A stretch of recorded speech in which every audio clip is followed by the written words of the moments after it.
Welcome back to the Menopause Movement Podcast. I'm your host, Dr. Michelle Gordon. If you're watching the replay or on YouTube, thanks so much for being a part of the Menopause Movement. Today, we welcome Jessa Zimmerman to the podcast, and we're going to talk about sex. Jessa Zimmerman is a certified sex therapist and couples counselor. She specializes in helping couples who have a good relationship, but who are avoiding sex because it's become stressful, negative, disappointing, or pressured. She educates coaches and supports people as they go through her 9-phase experiential process that allows them real-world practice in changing their relationship and their sex life. She's the author of Sex Without Stress, the host of the Better Sex podcast, and is a regularly featured expert in the media, including Refinery 29, Business Insider, Mind Body Green, and Marriage.com. And during the podcast, we talk about Jenna's background and how she got into sex therapy, what's at the core of a couple's perceived sexual dysfunction, the beliefs around sex that are not true, the importance of understanding that nothing is broken. We talk about what is desire discrepancy and how to address it, the importance of knowing what is pleasurable for you, painful sex and how to manage it, recognizing your triggers in the bedroom, becoming aware and responsible for our own sexual pleasure, the meaning of expectations, and making sex easy in your relationship. Now, at the end of the episode, make sure you visit drmichellegordon.com/podcasts, where you can find the show notes plus the links to the books and resources mentioned in the episode. And if you enjoyed the episode, make sure you subscribe to the podcast so you're always the first to know when each episode is released. You can subscribe on Apple Podcasts or wherever you get your podcasts. And thank you for all of the 5-star reviews. If you haven't left a review yet, please take the time to review the podcast because this helps more women find it and get the help they need during the disruption of menopause. No one should have to go it alone. And thanks so much for being a part of the menopause movement. We're so excited to have you here. Now let's get to Jessa and we'll talk about sex.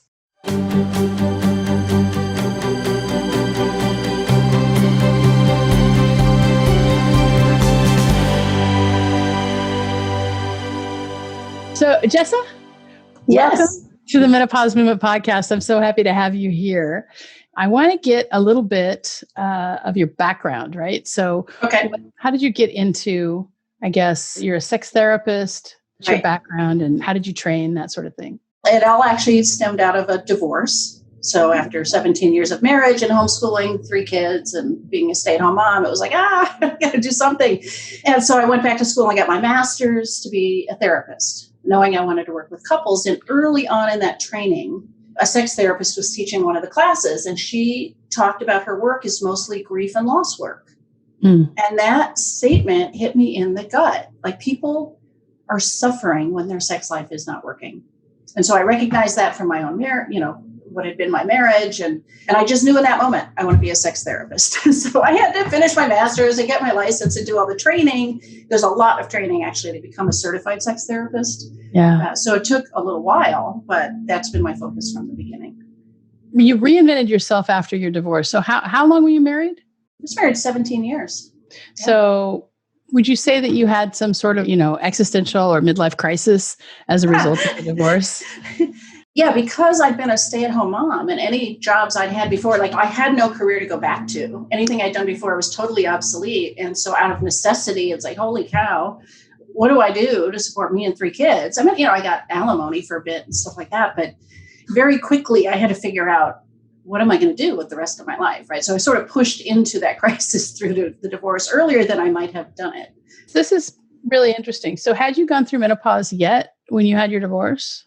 No, I mean, I was 45, so I was probably perimenopausal, right? Okay. So, yeah. And one of the things that we see a lot in women in menopause is and it really, truly, it brings on an identity crisis because the menopause comes and we don't expect it. We don't know what the heck is going on. But all of a sudden, we're doing weird stuff. We're snapping at people, or we're throwing things, or, we're crying at the drop of a hat. And during perimenopause is when a lot of change can happen in our lives. We can choose to, have our relationships improve. We can choose to end the relationships. We can choose to start putting ourselves first. I mean, there's just a lot of things that can happen. And, in your case, you chose to end your relationship. Do you think that your perimenopause played any role in that? I mean, not in terms of mood or anything like that, but I do think it's a time of life where I think it is more about power or stepping into something new. So I do think there was a way I was unwilling to live like that anymore, you know? And I wouldn't necessarily have chosen the timing. I mean, my youngest was 4 or 5. So it was like, I had 3 kids. It was difficult, but I also couldn't keep going the way it was. Right. Okay. So it wasn't like you had an empty nest or anything like that. No. Okay. Because it is really common that, when our last kid leaves the house, that we can, start like, what's next? And who am I now? And things like that. Right. All right. You go to college. Did you already have a master and a bachelor's? Yeah, I already had my 4-year degree, although it was in hotel administration. So nothing related. That had been, back in the day. So I had to go back and get a master's degree. And where did you go for that? Just out of curiosity. Well, I went to this program that actually now no longer exists in Seattle, which is really sad, but it was called LEOS, and it had existed for 45 years. And it was very experiential about the person of the therapist. And it was an amazing program. So I'm very grateful to have had that training. Was it associated with any of the colleges there? Well, it was umbrellaed under Saybrook University in San Francisco because that's who held the accreditation. But they had existed as this organization for 45 years. So you go back, you get your degree, and you decide to become a sex therapist because of the grief and loss work. So let's delve deep into a little bit into grief and loss and how it affects our sex life. I think that could be very, very powerful for any woman who's watching this. And if you're the type of woman who has experienced a loss of sex drive, loss of libido because of your menopause, don't think that you're alone in that, because it's not at all. Very common problem. And it's a common symptom of menopause. And it can not only affect, your own self-esteem, it can affect your relationship, especially if, men always want to have sex. Actually, that's a myth, just so you know. Is it? I don't know. That's not my experience, but it is true, I think, that men need to have sex to feel loved and women need to feel loved to have sex. Well, what's interesting? I get that this is a generalization and that's sometimes true, but it's basically one partner feels connected through sex and one needs to connect first before they want sex. So I see that same dynamic in same-sex relationships. It's not as much about gender as we might believe. Okay, that's fair enough. Because can be very, very difficult to talk about sexuality. Now, we've had Julia Lally on the podcast a couple of times, and we talked about, the power of pleasure, and we talked about using the jade egg and, increasing the pelvic floor muscles and things like that. But when it comes to the psychological component of sex, which is probably 90% of it, how do you approach that? And how does somebody remove the stigma that comes with it? Because, especially in America, man, we're prudish. We don't want to talk about sex.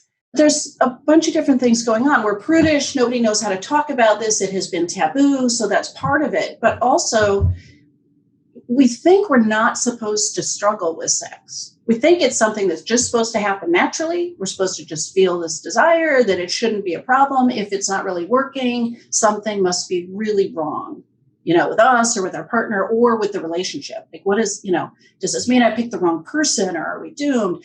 And all that negative feeling, all those negative thoughts compound and make this, first of all, people tend to feel broken or inadequate or really afraid, which makes it really hard to address because they also don't realize there's something they can do about this. So why talk about it if it's sort of a losing battle? We're just broken. There's nothing to change. So why have a discussion, right? It can become so emotionally loaded for people. And then that creates avoidance, not just of sex itself, but also of talking about it. Yeah. So an emotionally loaded topic that can end up in a lot of misery, actually.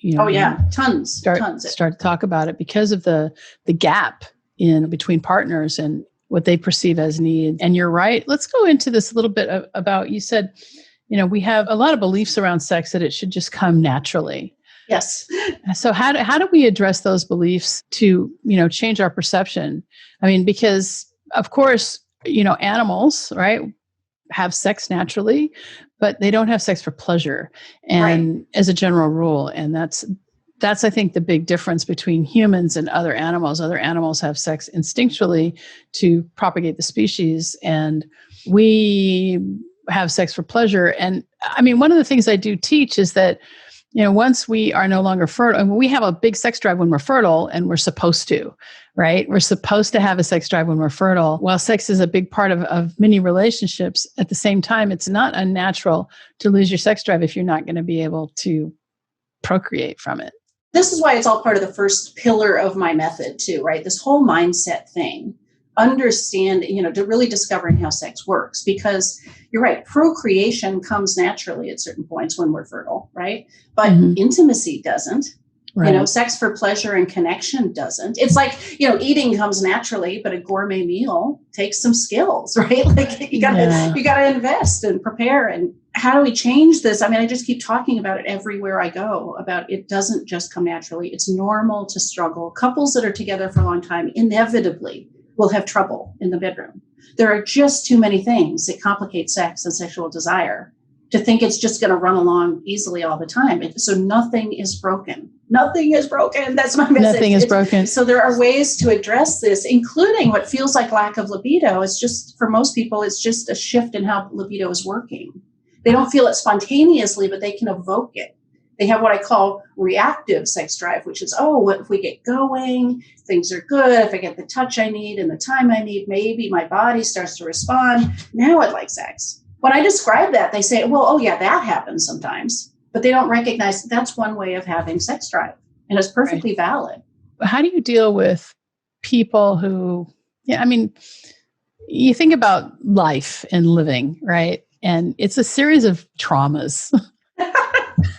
Why are you a pessimist? No, I'm not really a pessimist, but I mean, if you think about growing up, we'll start with that, right? In our childhood, and we have to separate from our mother. We have to separate from our parents. Right. And through that, it's a series of traumas and then discovering ourselves. And in any relationship, there's bound to be hurt. One of the things I teach is that forgiveness is really key, especially in a long-term relationship, in order to continue to have intimacy. And so how do you address that side of things? I think of it a little bit differently. I think we go through cycles. We have what are sort of comfort cycles, where things are sort of clicking along and working, and we can kind of coast. And eventually we hit, some walls or some trauma or some events or some changes that require us to go into a growth cycle, where we have to take some stuff on and we have to, move to the next level. There's work there. It's not comfortable, but, then we move ourselves into yet another comfort cycle. It keeps moving like that. So I think forgiveness is important, but I also think we have to make some changes. We have to demonstrate some change over time. It's not just about, I forgive you, let's just move on, like that never happened or whatever, Yeah. We actually have to learn some new skills. We have to wrestle with some things. We have to take more individually accountability. We have to show up differently. And then we can move forward. And it's natural to have to hit those times in our life and in our relationship, individually and as a couple, where we have to do that work. That's really good. I like to think about growth as a, sense of being inside of a box and the growth that happens outside the box, and then the box expands. Right. That's perfect. Yes. That's exactly how I think about it. And so we keep growing and we keep expanding, and then our worldview shifts. And so what do you do for those people who just come to you with a really, really fixed mindset and just say it has to be this way or that way? And how do you help to shift them? Well, for the most part, people come to me because they are suffering, right? And for the most part, they really can see the connection between this mindset, between the way they have, they're so solidly thinking. It relates to why they're suffering.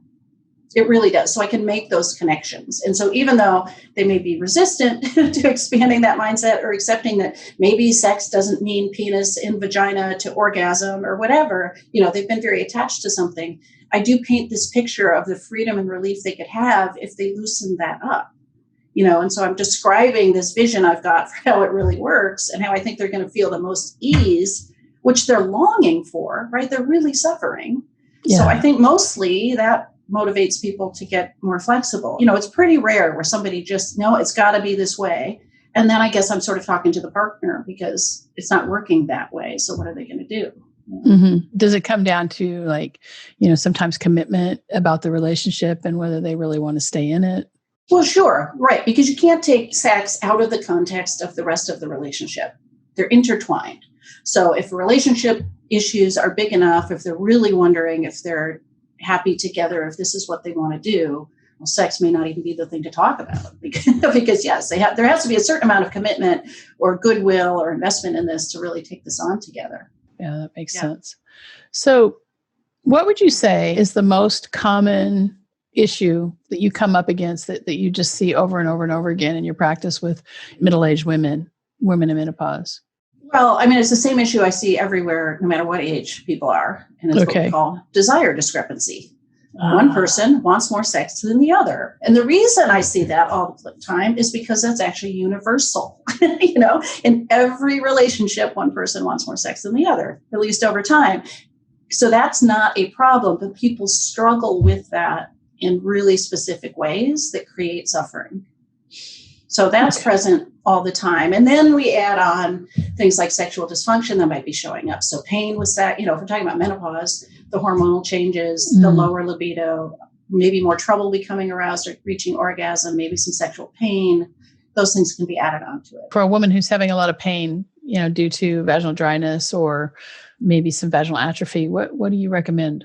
Well, the first thing I recommend is they actually see a physician, right? Like, let's examine what are the treatment options for that would be appropriate for them that they want to entertain. And then just in general, there is moisturizing regularly. There is stretching, which is really important, whether that's fingers, penis, toy, whatever. Keep the vaginal tissue supple and moving. And then lubrication. Lubrication. Our ability to lubricate. Yeah, it does change with loss of estrogen, particularly. Right. I mean, there are some things you can get from your doctor, like a estrogen ring and things like that that'll help. There's estrogen lube.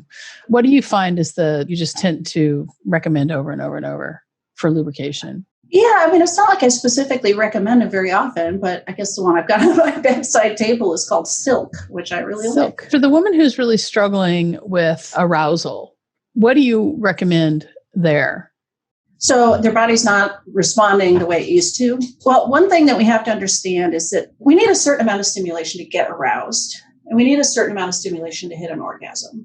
That stimulation is mental and physical. But here's the other thing, the amount we need to get aroused, the bar goes up as we get older. We actually need more than we used to. Okay. So for somebody struggling to get aroused, I'd basically be trying to explore what's the physical stimulation they've been getting and what might they need. And what's the mental stimulation they've been getting and how could they add to that? But we're also talking any sort of negative self-talk or relationship stuff, that's going to be negative mental stimulation. So we have to maybe address those kinds of obstacles or issues that are getting in their way as well. And then, it's possible that they're on some sort of medication that's affecting their ability to arouse. That we may or not want to change that, but that could be a factor too. Yeah. I mean, one thing that we do talk about a lot is the fact that, any selective serotonin reuptake inhibitor is going to really affect your ability to reach climax. I mean, that's right. That's just one of the side effects. It really can. Yeah. But people's mental health is important, right? So we can't just. No, I don't disagree with that. But also remember that SSRIs are also prescribed for hot flashes and other symptoms of menopause that may not have anything to do with depression. But we also know that you can't abruptly stop an SSRI because if you do that, there's a higher risk of adverse reactions and suicide. We're not advocating that. We're just talking about what can happen, not. Yeah, it's worth talking to your prescriber if you're having sexual side effects about what are the other options around meds or what's going on or how can we manage this. I had a conversation with a gynecologist about a year and a half ago, all about sexual health and women's health. And it's funny because it's all the same stuff. It's like, okay, use more lube. And I just think that in America, we tend to not want to talk about sexual dysfunction at all.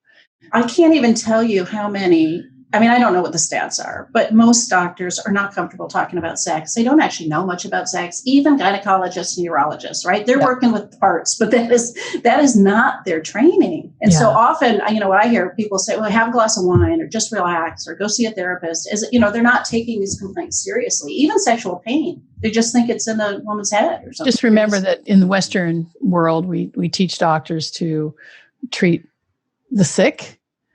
And so doctors, they have this belief that not only is menopause a medical condition, which it isn't, but they have this belief that everything can be treated with some sort of pharmacology.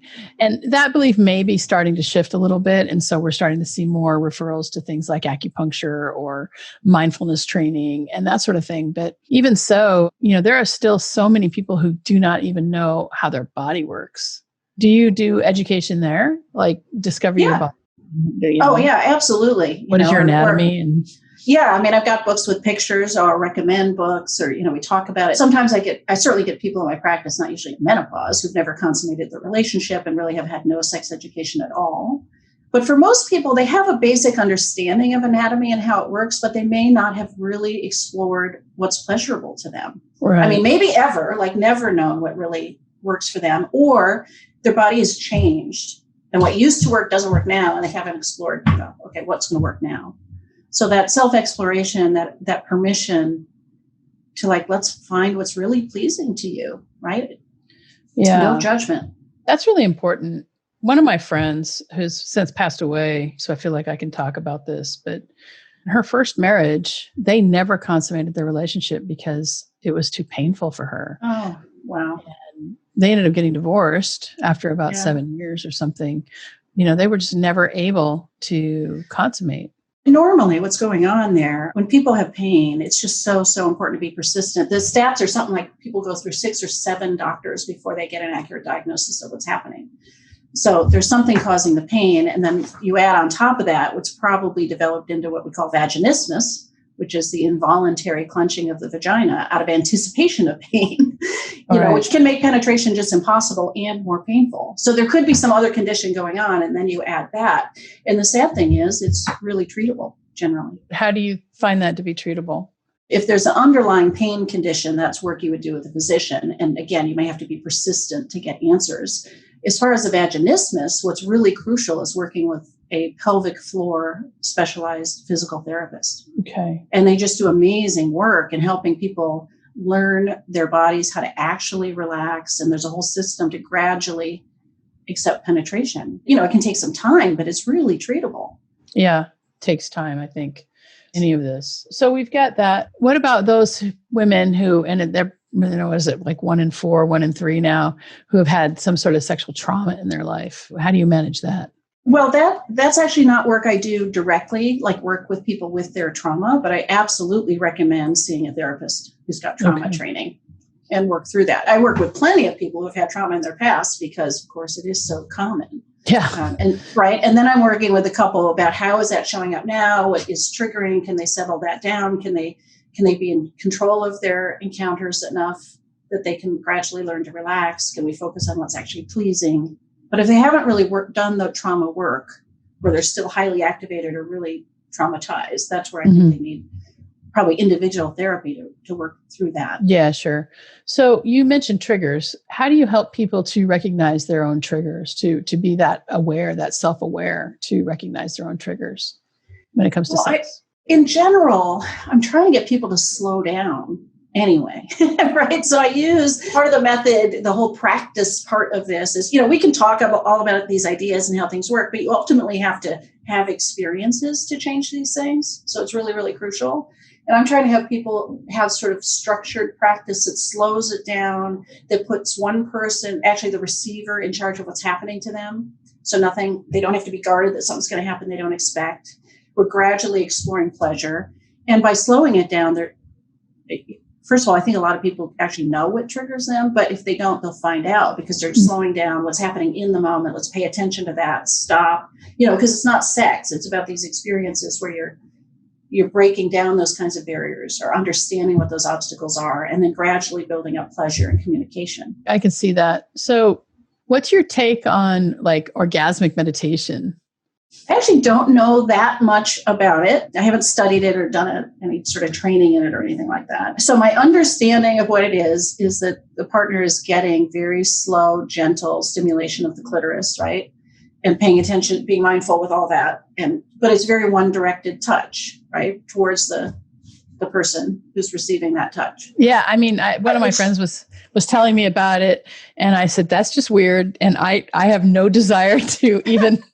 Well, I guess it's because I don't have more of an understanding. Like if you're doing this in a room with a group, I could imagine that would be a barrier for a lot of people. But the idea of just receiving touch that's one way, that's not pressured, that nothing's supposed to happen, that you're just being mindful to that could seem really useful to me. But I would also add in some communication because in my mind, we're each responsible for our own pleasure. and we enlist our partner. We have to equip them with the information they need to be pleasing to us. So in my program, there's a lot of emphasis on communicating and directing and really taking ownership of your experience. And your partner is a willing participant, but isn't responsible to know what to do or to figure it out or to perform or any of that stuff that burdens people. So if you're taking ownership for your own experience, so that means that rather than try to send the, by ESP, like what you want. Right. Exactly. So like just move a quarter of an inch over. Yeah, absolutely. Part of this exercise I use in the practice part is, directing. The receiver's in charge and they have to be directing. It takes some real practice to get good at that. But if you have any thought in your mind about what would feel better, you should share that. Your partner can't read your mind. They don't know. They're not the one in your body. This is not a recipe we can hand them that it works the same way every day. Tuesday is different than Wednesday, right? So we're the only one in our body knowing how it feels and how we want it to feel. And so we need to share that information with our partner. Oh, I love that. Yeah. And what's your take on like sex toys? Love them. The way I think of them is I sometimes call them sex toys, but they're basically aids to sexual pleasure. Okay. Yahoo! Use them. There's nothing wrong with that. Fine, experiment. Whatever is pleasing to people, I think is great. And so there's no shame in needing a toy. Nothing else. No body part moves at 3,000 RPM or whatever it is, right? Whatever it is, those are aids to pleasure. And why not? All right. And then in terms of like some behaviors that many people would think are aberrant, like BDSM or things like that, how do you handle that in your practice? How do I handle that? For most people that are coming into therapy, that's not the problem, even if they are kinky, BDSM, whatever, right? Kinky. Open relationships, poly, whatever it is. That's often not the source of their concerns. It's not really the subject of therapy very often, unless I'm dealing with two people who sort of are an erotic, they're wondering if they're an erotic mismatch. One person is really kinky and the other isn't, or one's interested in something and the other isn't. And then it's trying to build understanding and empathy for each other and seeing where there's some sort of overlap. Or is this a deal breaker? I mean, it could be. I tend to think people don't actually get together unless there's some overlap in what they find erotic. But, occasionally it's a big conversation. But most people, it's just not part of what the issues are. Okay. And then in terms of sexual mismatch in, let's say, an arranged marriage, have you ever had to come up with that? Yeah, but I don't know that their issues are actually any different in an arranged marriage. Sometimes the cultures that have arranged marriages also have had no sex education, and sometimes these are the same couples that have not yet consummated their marriage. Mm-hmm. And it's not really out of trauma, it's out of fear and lack of education. That's a little bit more common in arranged marriages, in my experience. Than maybe the general public. But we're still dealing with, they've got to navigate desire discrepancy. They've got to, figure out how desire works, what's pleasing to each other. Like most of the issues are the same. How does somebody when they're starting to recognize, maybe they've gone a couple months, they've been married for a while, they've gone a couple months without sex, they're having difficulty talking about it. How does somebody get help? I mean, how do you even broach that as a problem? I mean, if you want, I can share the link. I developed a whole guide about how do you talk to your partner about this stuff because it's like 8 or 10 pages. There's a lot in there. So if you go to intimacywithease.com/guide, anybody can download that for free. It's a lot about preparing for that conversation and thinking ahead to what's really going on. How are you contributing to it? And how might your partner be feeling? What might they be afraid of? The bottom line is you need to approach this as a team and as an ally, not as an adversary, not accusatory, not out of desperation, right? It's got to be not that you're the problem, but we have a problem out here, and how are we going to work together? Something outside the box. Yeah, outside the box, and as a real win-win. Most people that are struggling with sex, it starts to feel a little bit like competing needs. I want more sex, you want less. If I get what you want, you don't get what you want. And we've got to reframe this. We're looking for, my goal is to help couples create a sex life that's easy and fun for both of them. It's engaging for both. It is a win-win. That's not the framework most people find naturally. Some do, but yeah. It's interesting because sexuality is so, so, so personal. And, a lot of people really have a hard time talking about it or even thinking about it. And at the same time, what's the number one site on the internet? It's probably YouPorn or Pornhub. And so we have this education that is not really education. It's just Hollywood or sexywood. I don't know. Right. And porn is not really intimacy. I mean, every once in a while, there may be some sort of a porn within it with real intimacy, but for the most part, there's nothing intimate about porn. Well, that's true, but it's also just it's fantasy. It's not real. There's camera angles. There's setup. There's effects. There's I suppose there's some amateur stuff up there that might be kind of real, but it's not sex, it's fantasy. So you got to really understand that porn is not a place to learn about how it really works. Yeah. And I don't think a lot of people know that. Even, mature people, the women who are, a part of this podcast probably have had children or, definitely by this time, hopefully sexually active, to think about porn as the litmus test for what, how things are supposed to be. Well, part of what sets off this whole avoidance cycle I was talking about earlier is, sex doesn't live up to our expectations, whatever those are. And if you're getting your expectations from porn, or if that's part of it, about how this is what you're supposed to want, how you're supposed to look, what you're supposed to do, how long you're supposed to last, any of it, those are unrealistic. And you're setting yourself up to feel like a failure, which is then going to drive this negativity that drives avoidance. It drives this whole burden of feeling like something's wrong. Right. Is it possible to actually detach from any sort of outcome when it comes to intimacy with ease? That's my entire goal, is to get away from any particular part of this whole mindset, is to realize that it's all sex. It does not need to be any particular body parts doing any particular thing with any particular outcome. And if you can get, what I talk about is sex is like going to the playground. It's the outing that counts. It doesn't matter what you do when you get there. You do what you feel like doing, as long as you feel like doing it. It's all a win. Nothing says you got to go down the slide. You just are playing, and you go home and you're done, and the whole thing's a win. You literally cannot fail at sex. And so this is what I'm constantly preaching is those goals and outcomes are such a burden and causing people to feel like they're failing and driving all this negativity and division and disconnection when it doesn't have to be that way. Yeah. So if there's no goal other than to pleasure and connection, pleasure That's and connection. all sex is about, pleasure and connection in any sort of variety.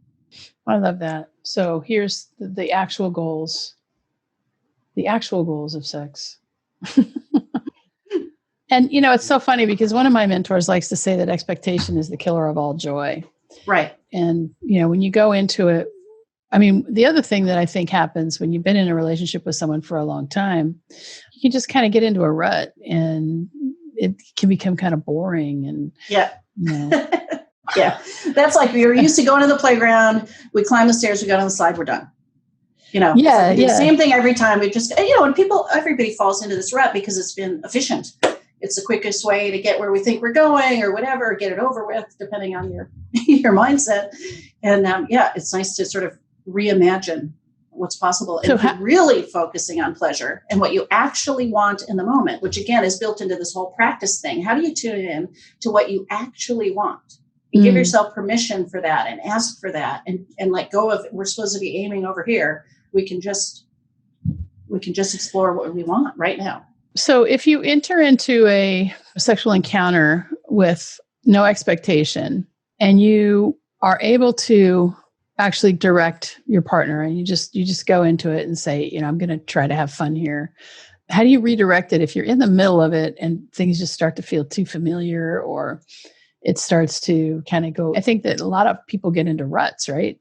Right. What is the number one tool that you can give a couple who's kind of, trying to get going on this? I mean, how do you stay mindful? How do you? Well, I mean, the tool I use is to just change the format. So it's not sex here. We're actually doing an exercise. We're going to take turns asking for exactly what would feel best to us in each moment for like 10 minutes. It might take some practice letting go of having a goal or an agenda. It's supposed to go a certain way, but to help them each practice, what do I actually want right now? And how do I ask for that?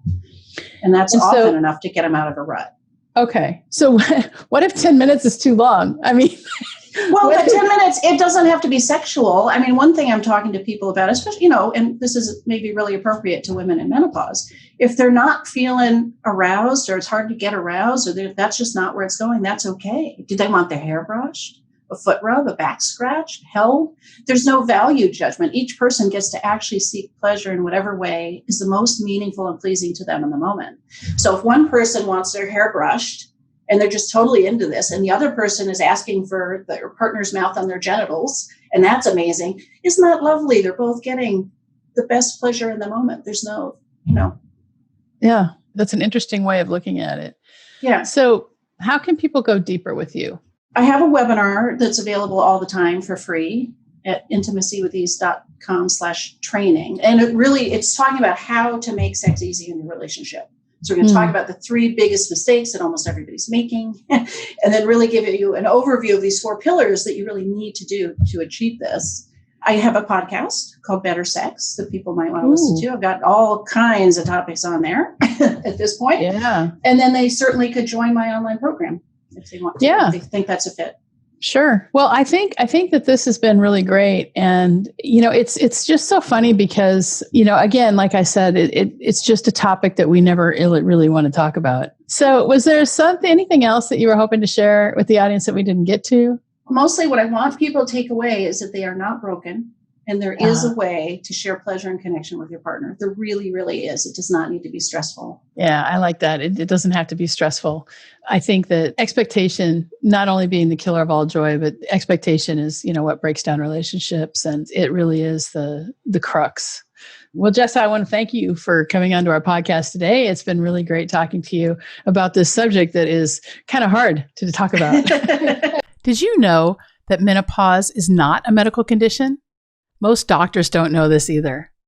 I like to say that menopause is the privilege of a long life. And to really take hold of our lives in menopause, we have to unlearn what society and the medical establishment has told us about menopause. This is why I've created this brand new course called Understanding Your Hormones and Managing Your Menopause. I want to show you how you can get on top of your menopause right now so that you can start to see it as the best time of your life. Now, this course is valued at $500 and is in the beta testing phase. And we're currently accepting applications for women to test it out for us at no charge in exchange for feedback and testimonials. But the best part is, because you're a podcast listener, you can bypass the application process and go straight to the front of the line. To register right now, simply visit menopausemovement.com/hormones, and we can get started together right now. Remember, you can get started right now at no charge to you in exchange for feedback and testimonials when you go to menopausemovement.com/hormones. And I'll see you inside the course. Thanks so much for being a part of the menopause movement.